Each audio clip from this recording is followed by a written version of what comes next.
The Inside the Rails podcast is supported by Great British Racing and In the Paddock. InThePaddock.co.uk is a great place to start your shared ownership journey. Find racing clubs and syndicates with horses trained locally to you and at a cost that fits your budget using the search tools on the website.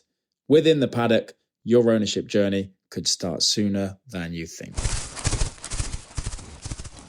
Hello, my name is Simon Double and welcome to Inside the Rails, a monthly podcast for horse racing enthusiasts everywhere. And I'm delighted to say we're now sponsored by Great British Racing, so thank you to them. But some things never change, and I'm still joined, and it gives me great pleasure to introduce co-host Phil Boyle from BG Racing. Hi Phil, how are you? Well, I was going to say all good, thanks, Simon, but I've got a bit of a bug, so apologies to the listeners. I'll be croaking my way through the episode. You do sound a bit croaky, but you're a stalwart and a professional, and I'm sure we'll get through this with no problems. Talking of sore throats and things like that, we've already had some proper cold, wintry days, but I know you escaped all that because you had an early winter holiday in Florida. Tell us about that. Yeah, we had an excellent 10 days in Florida. We were out there for our nephew's wedding, which went very well. I must admit, before we left, I wasn't sure what we were going to do, as things like Disney tickets are very expensive to just go for the day. But we actually had plenty of cheaper days out with my wife's family. The weather was good. We really enjoyed ourselves. And yes, we did dodge that wet and cold that the UK experienced at the same time. But yeah, not so much now. I don't know what's caused this bug, but possibly some English winter weather and a weekend wrapped up in a hat and scarf at Cheltenham races didn't agree with me. So yeah, despite my poor health, I am looking forward to chatting to this month's guest, Richard Johnson. Delighted to have Richard on. He was always regarded, wasn't he, as a top jumps jockey, but also a very likeable and popular individual right across the industry. Phil, can you imagine being runner-up in the Jockeys' Championship on 16 consecutive occasions, admittedly to the great AP McCoy? But how frustrating must that have been? Anyway, Richard did win 4 titles after AP retired, and deservedly so. Now, you mentioned that you were at Cheltenham. I saw some of it on the Saturday. From my point of view, it's nice to see Fugitive get his head in front in a big race, the Virgin Bet December Gold Cup Handicap Chase. That's easy for me to say. He had 3 seconds at the course in the last, 13 months, I think. Anything catch your eye, though, Phil? Not really, I must admit. No real standout performances for me. Still a good weekend. But yeah, nothing really caught my eye at Cheltenham. I think probably the 2 best performances this month were away from Cheltenham in the 2-mile chasing division. El Fabiolo and John Bon. They're both targeting the champion chase this year, and that looks like it'll be a mouth-watering clash between the two if they both make it there. And I think there's also a possibility they may meet before that at Ascot in January. Yes, I always think the Champion Chase is one of the races of the Cheltenham Festival. Top-class jumpers, really motoring over 2 miles. Fantastic stuff. Now, I know some people may have been disappointed to see Nicky Henderson withdraw Constitution Hill and Shishkin from Sandown, but as always, the horse's best interests come first. But they are due to run over the Christmas period. Of course, by the time this goes out on air, they will have run, hopefully. Anyway, moving on to BG Racing. Did you have much action last month, Phil? Not much, actually. It was a quiet month for me. No runners since we last recorded. Dynamic Kate has now returned home to Ireland, so she'll be off to the breeding sheds in spring. We'll look forward to seeing her progeny on the racecourse in future years. Our replacement for Dynamic Kate, Bella Cavallo, is going well with Neil Mulholland down in Bath. We hope to have her out early in the new year. And our other horse, Strider, has recovered really well from his breathing operation and is ready to run again. We're actually recording this in the middle of December, and he's due to reappear tomorrow evening at Kempton. So listeners will be able to see how we got on by checking the results once this is released. But I must admit, I don't have very high expectations tomorrow. It can sometimes take horses a race to get sort of back their confidence after a breathing operation. So maybe he'll show his best in subsequent runs, and this one's more about building for some future success. Anyway, how about the Solario horses? Sharp Distinctions had a couple of runs since we last recorded. Yes, indeed. And of course, he had a wind up, which we've mentioned on previous occasions, and that's done him the power of good. He ran at Lingfield again, not a track that I ever thought would suit him, but he's won there this year. And on this particular occasion, he was third, when given just a little bit too much to do, I think, by the jockey. Amy and I were planning to give Sharp Distinction a holiday, but he seemed in such good form at Lingfield that we decided to give him one more run. So we went to Southwell, as the locals call it, in a Class 3 race over 2 miles and half a furlong, the furthest he's ever been over. But he never fired, never really travelled in his race, and jockey Adam Farragher said he felt flat even at the start, and he really is ready for a holiday. That's the horse, not the jockey, although I'm sure Adam Farragher would like a holiday as well. Look, of course, hindsight's wonderful, but maybe going with one's first instinct and calling it a day after Lingfield would have been the right call. But hey, Sharp Distinction's had a really good season from 10 runs this year. He's won twice on turf and the all-weather. He was second at Chelmsford behind a well-handicapped horse, and he's been third on 3 occasions, including on John Smith's Day at York. He's been a fantastic syndicate horse this year, and I think next year at 5 he could be even better. So enjoy your well-earned holiday, Sharpie. Indeed, we all need a break to rest and recharge, and I hope he'll be back better than ever for you in 2024. Now, of course, we spent a couple of days together in November at the Ascot Syndicate Showcase meeting, and I saw you paraded both your yearlings there, so that must have been a good experience for them. How are they both getting on? Yes, it was a great away day experience, as we call it, for both yearlings, who were very well behaved in what was a new experience for them, really. The Massar is enjoying a short holiday post-sales, as he won't be an early type. He'll be a second half of the season 2-year-old. However, Amy has some 30 yearlings, and the Mahatha colt is the most forward of all of them. He's progressing really nicely, has a lovely temperament, a really good brain, and he's already been on the grass gallops at Newmarket. In fact, Amy's told me I need to get on and name him. Wow, sounds like he could be out right at the start of the flat season, so fingers crossed for that one.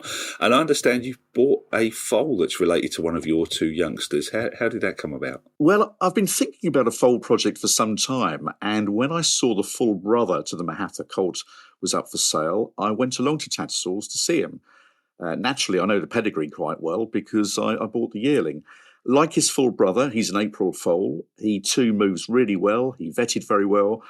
And Solaria Racing is now the proud owner of a yearling and a foal by the same parents. I possibly paid a bit more than I intended to, but never mind. Hope my accountant's not listening. But, quality has to be paid for. He's currently chilling out at Martley Hall Stud near Framlingham, Suffolk, and I'll decide whether to sell him on or syndicate him during the course of next year. A lot would depend on how Mahatha does as a first-season sire. That sounds like a fun project. And is there anything else going on with Solario Racing at the moment? Well, we had our annual owners' lunch at Newmarket with Amy Murphy hot-footing it in a 6-hour drive from Deauville. She was at the sales there. So, 6-hour drive to get to the lovely Unico restaurant in Newmarket.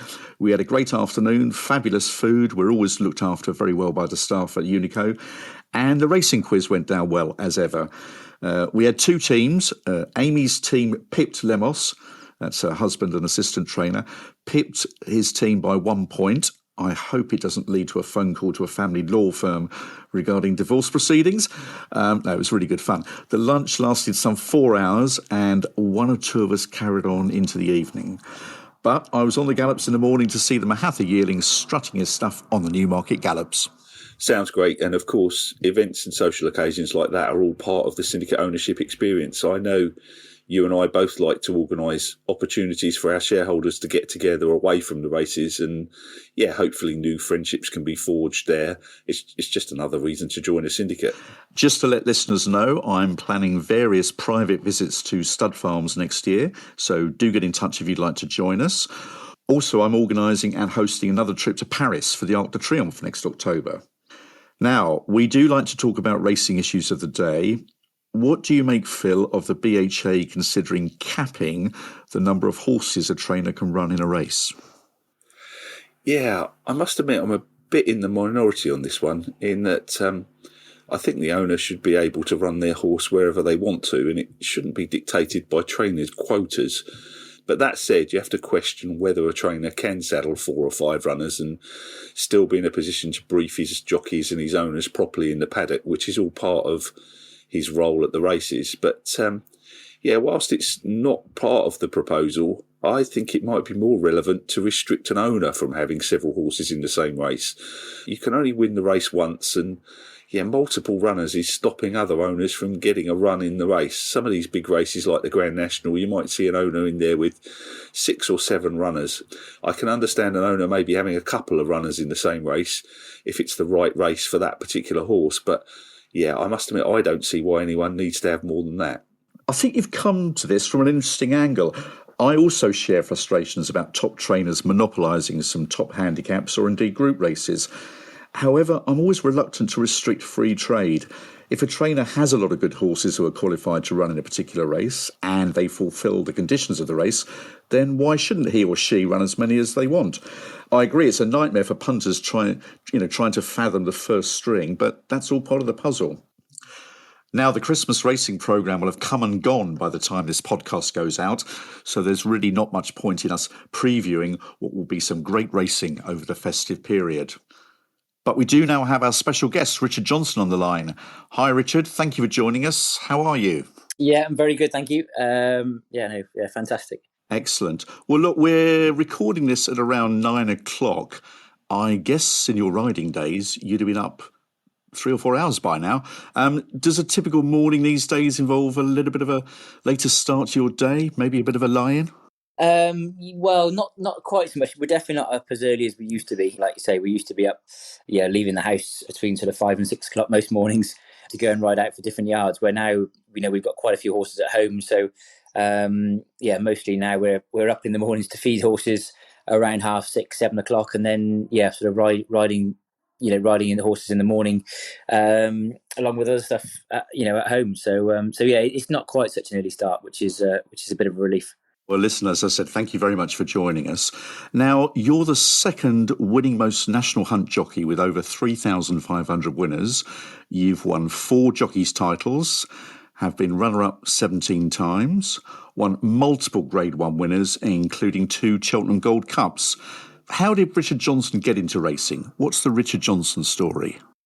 I loved riding ponies when I was a child, sort of at home on the family farm, and my family had connections with racing, but more on the amateur side, whether it's pointing.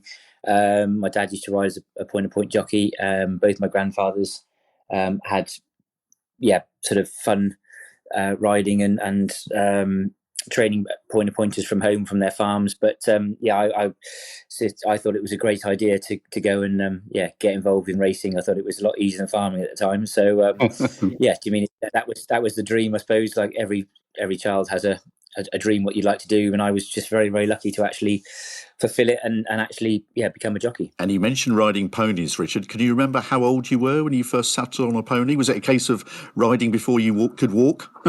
I can't really remember. I think it was before my memories really exist. As far as I can remember, I always rode ponies at home, and I'm sure we got sort of held on a pony when I was very little. But interestingly enough, my brother has never ridden. They must have held him on a pony when he was very little, and he must have screamed blue murder, because he's never been involved with the horses really since then. He comes racing and enjoys the day out, but that's as far as it goes. He's definitely firmly on the farm. But for me, it was from when I can ever remember, ponies were always a big part of my growing up. And when you started in racing, you were with David Nicholson, known as the Duke. Was that right? How did that come about?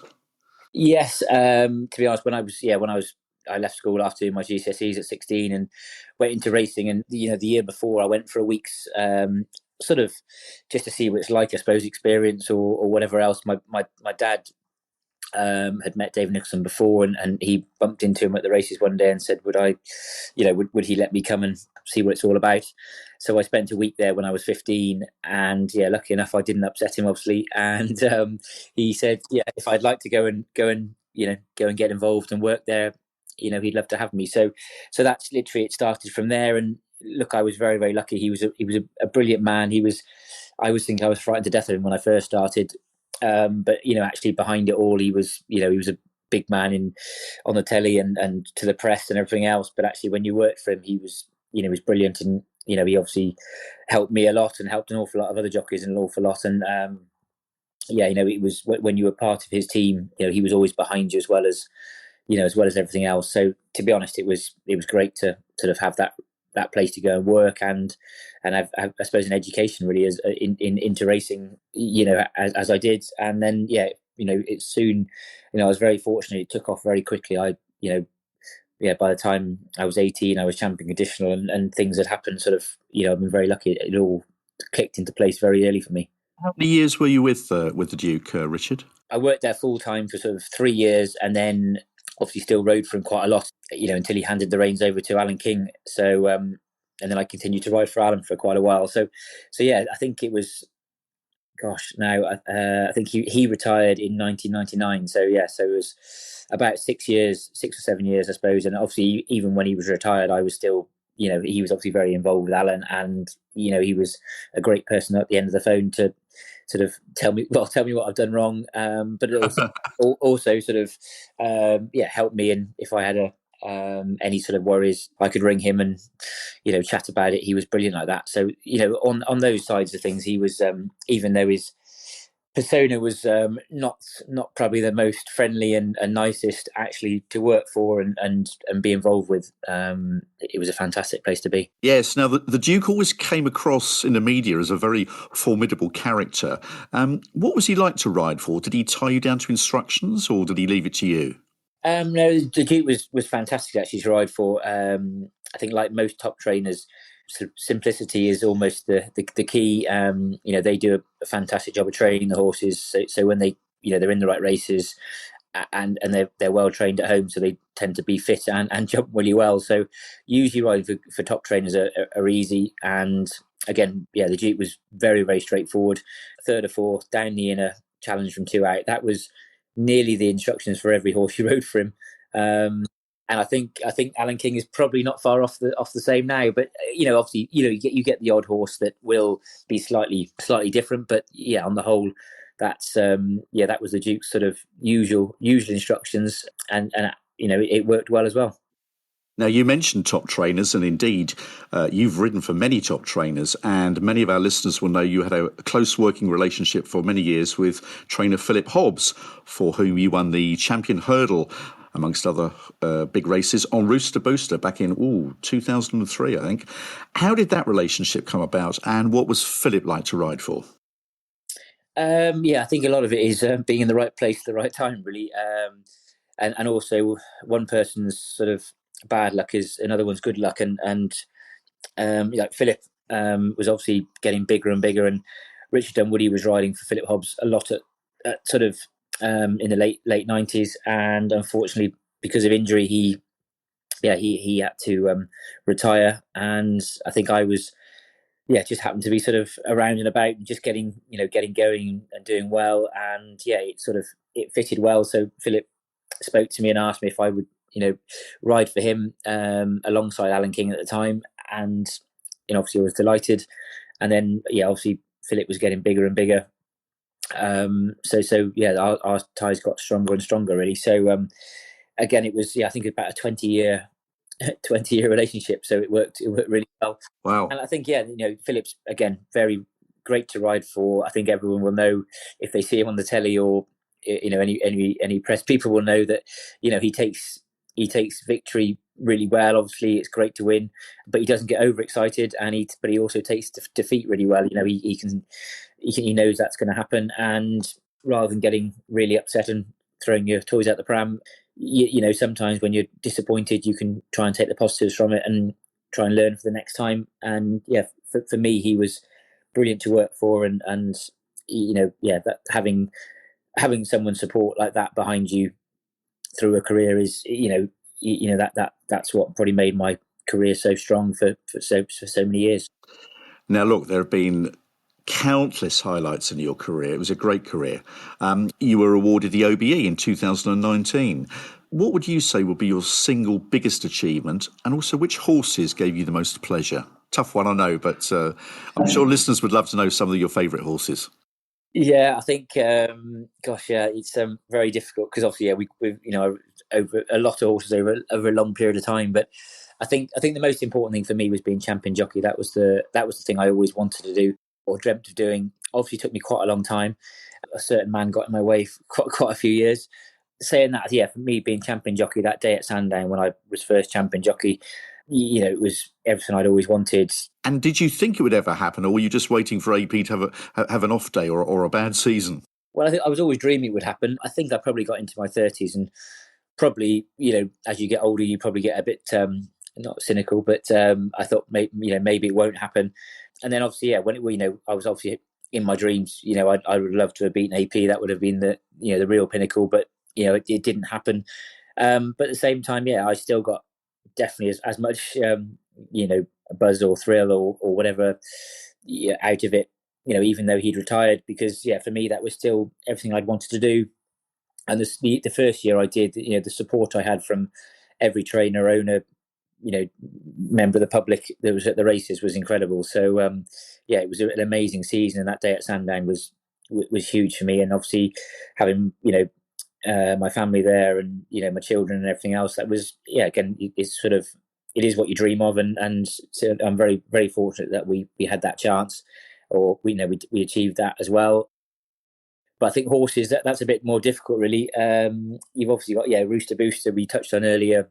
He was an amazing horse that kept improving, and again, that's what's really cemented, I suppose, myself and Philip Hobbs's sort of start as a jockey and trainer, and which carried on, as we said, for a long time. And then I think for me, the two Gold Cup winners, probably they sort of bookmarked my career, really. Looks Like Trouble, in 2000, it was my first, really, obviously, I suppose, push onto the big stage to win a Gold Cup at Cheltenham is everyone's dream. So that was huge. Obviously, now my father-in-law, Noel Chance, and my wife Fiona, obviously, an awful lot of family connections there as well. And also, Looks Like Trouble, he's still with us in the field now. He's 31. Oh, wow. How lovely. Yeah, he's at home with us now. So, and it's amazing to have horses like him around. And I think then we got Native River, that are probably the last superstar that I rode.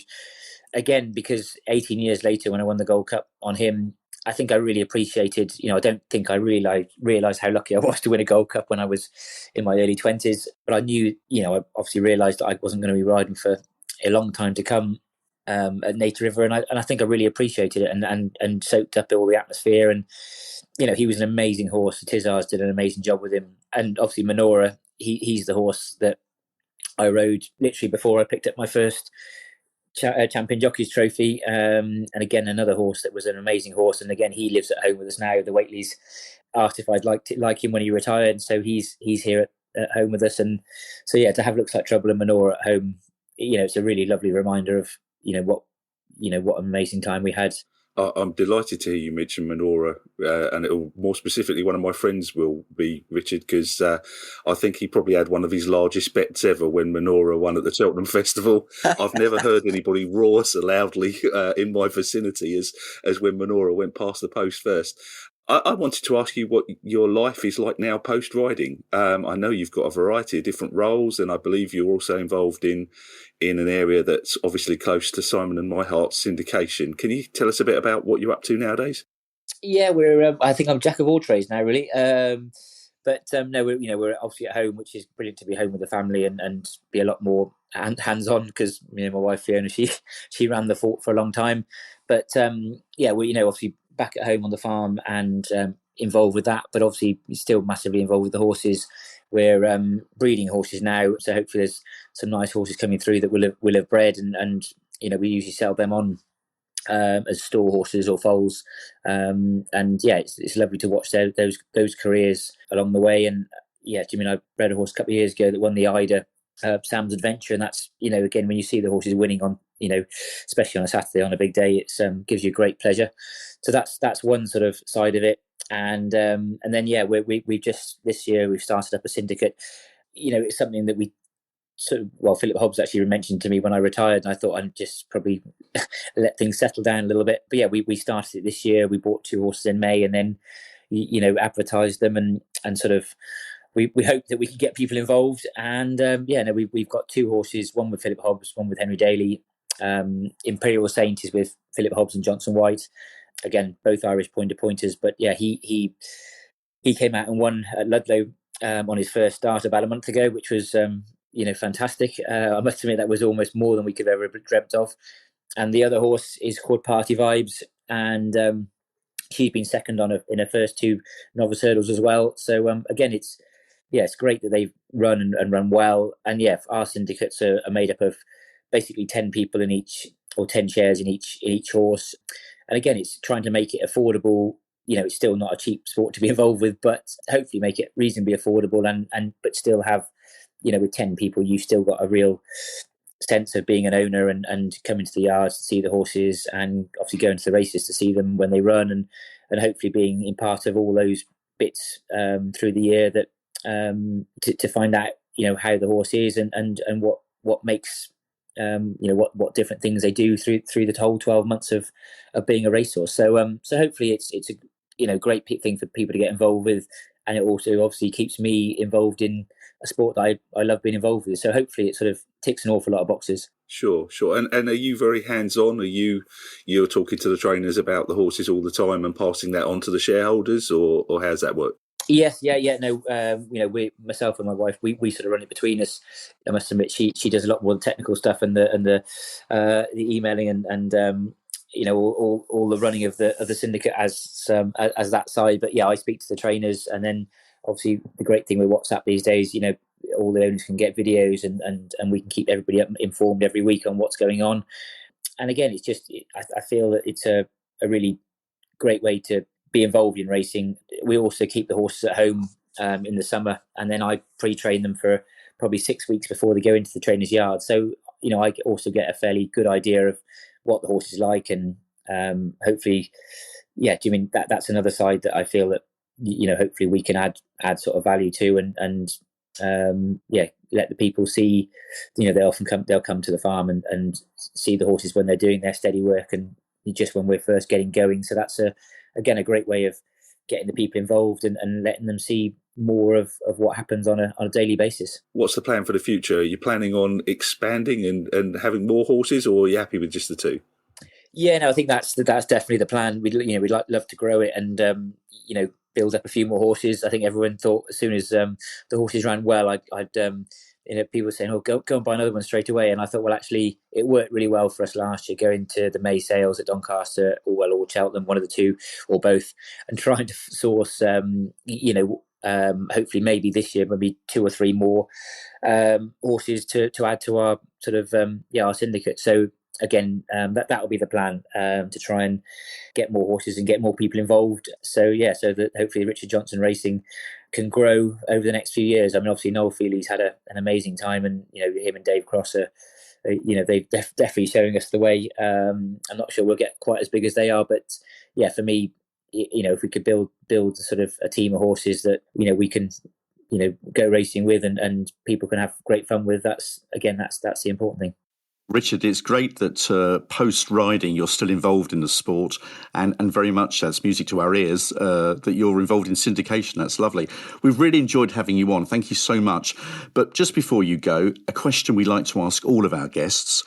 If you could change 3 things in British racing for the good of British racing, what would they be? Oh gosh, I mean that's the $1 million question. Well, that's more a billion dollar question. I think obviously, look, we'd all like to get more money or prize money into our sport. Like say for syndication or for owners on their own, owning a racehorse isn't a cheap thing to be involved with, because obviously the horse needs care and attention every day of its life, and that has to be done to the highest level. So I think prize money would help, but I think also as well it's just getting more people involved in racing. I think the more people, and that's the great thing about syndication. I think obviously we're trying to push our own thing, but I think even people that have a small share in a huge syndicate, it's got to be a good thing. And if that gets people to come racing, and I think a lot of people, if they come racing, they actually they've never been. A lot of people have never been racing. Once they come racing, they actually realise that it's an amazing day out. Their children can go for free. I think the message we need to try and put the or change the message, or try and get the message out there that coming racing can be just a great fun day out, whether it's going to the football, the rugby, cricket, or racing. Do you mean I think if we can get it in the same thing as doing those other sports, our attendances will go up, which will support racing, and we'll get more people involved. and hopefully to enjoy our sport. So I think prize money and getting people racing, I know that's only two, but that's okay. That's fine. I think they're the two things that I think one goes with the other as well. Obviously, the more people we can get coming racing, the more support we can get for our sport, and the more enjoyment we can show.